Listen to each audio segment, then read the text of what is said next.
A lame duck president holding the country's national security hostage is where we start this hour with some of our very good friends. Brett McGurk, the aforementioned former special presidential envoy for the Global Coalition to Defeat ISIS, is here. He's an MSNBC senior foreign affairs analyst for us.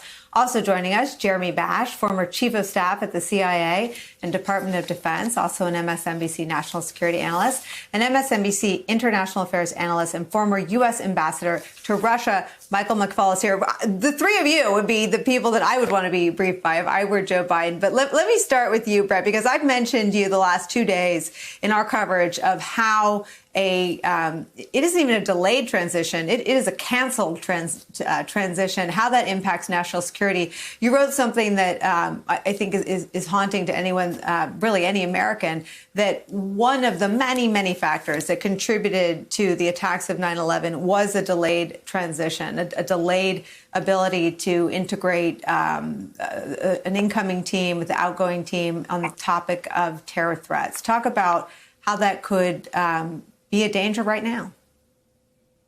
Well, thanks, Nicolle, so much for having me on such an important topic. And, like I served through the last two post 9/11 transitions with our former boss, George W. Bush, and with President Obama. And both of them infused by the lessons of 9/11 and the 9/11 Commission report. Just the culture that is created in those months after the election and the inauguration is of a caretaker. And that those of us serving in public trust are stewards of the position of the institutions. We welcome the new team with open arms. You do not make major decisions without some consultation. But what the 9/11 Commission report recommended and found was that an outgoing administration, it says specifically, as soon as possible after Election Day, should hand over to a new team a classified briefing with all ongoing covert operations, all classified military reporting, so that the incoming team can figure out what's going on and inquire for further information. With every day that goes on that's not happening, our country takes on more and more risk.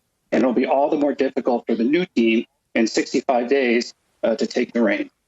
Hey there, I'm Chris Hayes from MSNBC. Thanks for watching MSNBC on YouTube. If you want to keep up to date with the videos we're putting out, you can click subscribe just below me or click over on this list to see lots of other great videos.